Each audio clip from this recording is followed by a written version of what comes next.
I probably would have advised myself to take more risk.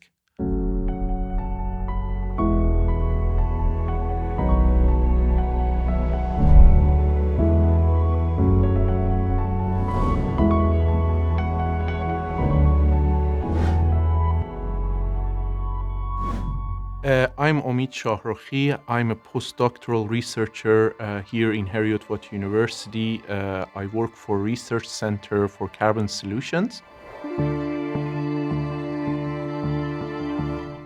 What we're looking into, and the focus of our research in the IDRIC project that we're working on, is we're looking at reducing the costs of hydrogen storage and optimizing the way that it is being recovered after a while.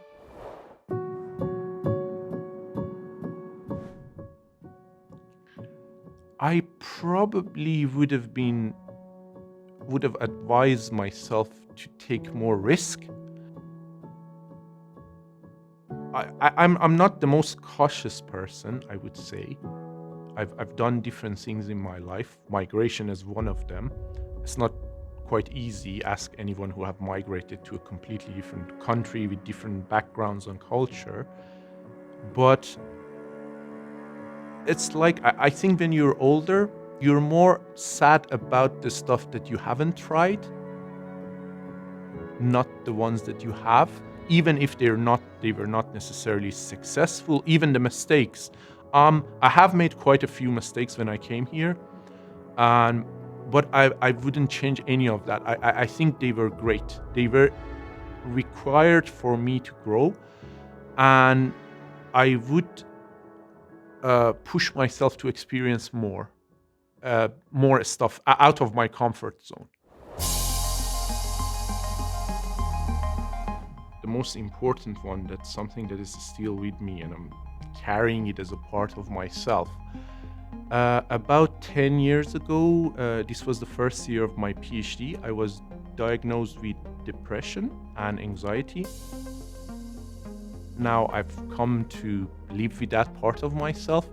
And to be honest, I think now that I try to look at the positive side of it, you're more understanding, a bit kinder when things don't go right for people, which is like most of the time, by the way, in life.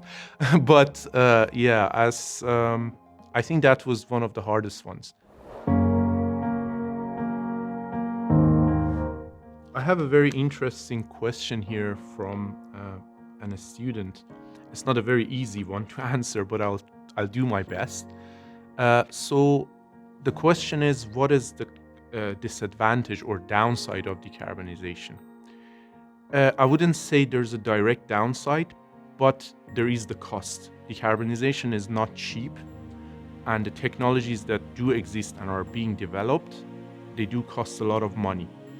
But the cost of this can be definitely reduced by research, by optimizing these processes like carbon capture, storage in subsurface reservoirs, utilization of CO2, for example, in other products. But I think it's very important to understand that there is a cost to all of this, and all of us are trying to reduce this.